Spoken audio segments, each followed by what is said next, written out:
When most people hear the word angel, they picture this: soft little babies floating on clouds, tiny wings, Hallmark cards, Renaissance paintings, cute decorations hanging in grandma's hallway. But that's not what the Bible describes. The angels of Scripture were terrifying, radiant, otherworldly, covered in eyes, wrapped in fire, moving like lightning, guardians of the throne itself. And maybe the biggest trick modern culture ever pulled was making heavenly beings look harmless, because Ezekiel didn't faint at the sight of chubby babies. He collapsed before living wheels and creatures that looked like the machinery of heaven itself. Now, this is where it starts getting interesting, because the ancients weren't painting little babies with harps here. They were trying to depict something they barely had language for: a wheel inside a wheel, living creatures, eyes everywhere, movement without turning, almost like the machinery of heaven itself. And you can see the dog looking up like, are y'all seeing this too? When you think about Ezekiel trying to describe heavenly technology with Bronze Age vocabulary, not mechanical like factories, more like living machinery, responsive, conscious, spiritual. I've always loved Ezekiel and how that book describes the animated machinery in a visual way. And, Ezekiel reads like someone trying to describe impossible motion with ancient vocabulary. And that's why it felt so eerie and futuristic. But in one of the passages of Ezekiel, it reads, "And their appearance and their work was as it were a wheel in the middle of a wheel. Their rings were full of eyes round about them four. And when the living creatures went, the wheels went by them, for the spirit of the living creature was in the wheels." What fascinates me is that humanity has always imagined the skies as occupied.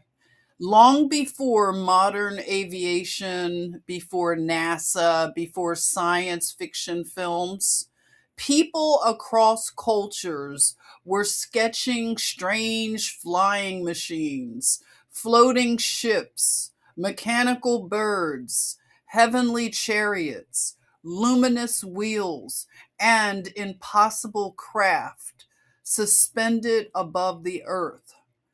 Some called them visions, some called them myths, some called them divine encounters.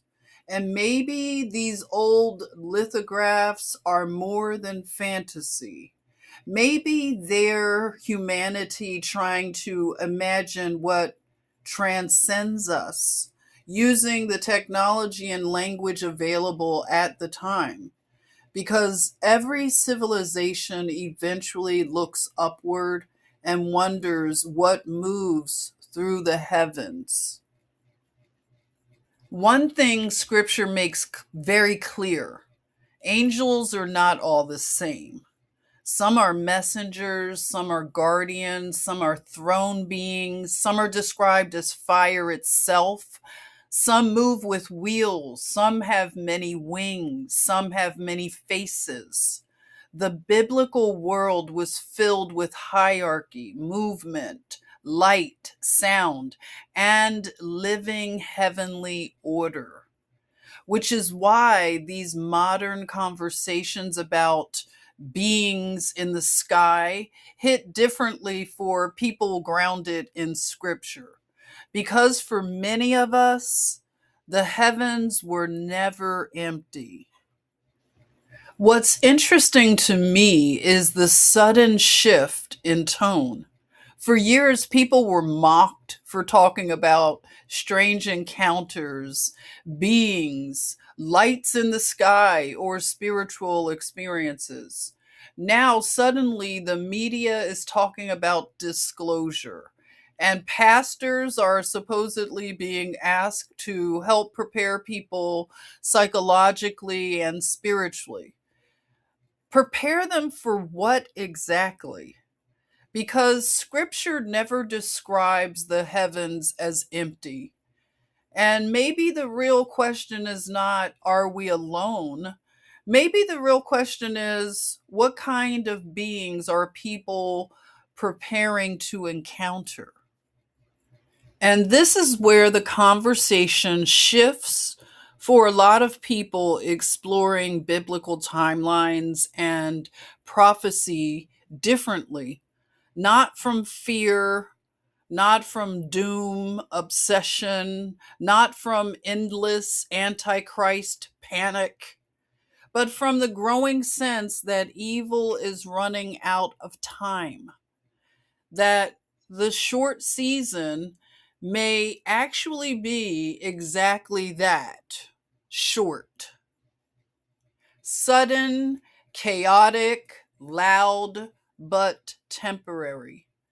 And instead of staring at the darkness all day, many people are beginning to look beyond it, toward restoration, toward jubilee, toward the collapse of corruption, and toward the possibility that humanity is standing at the edge of a great unveiling.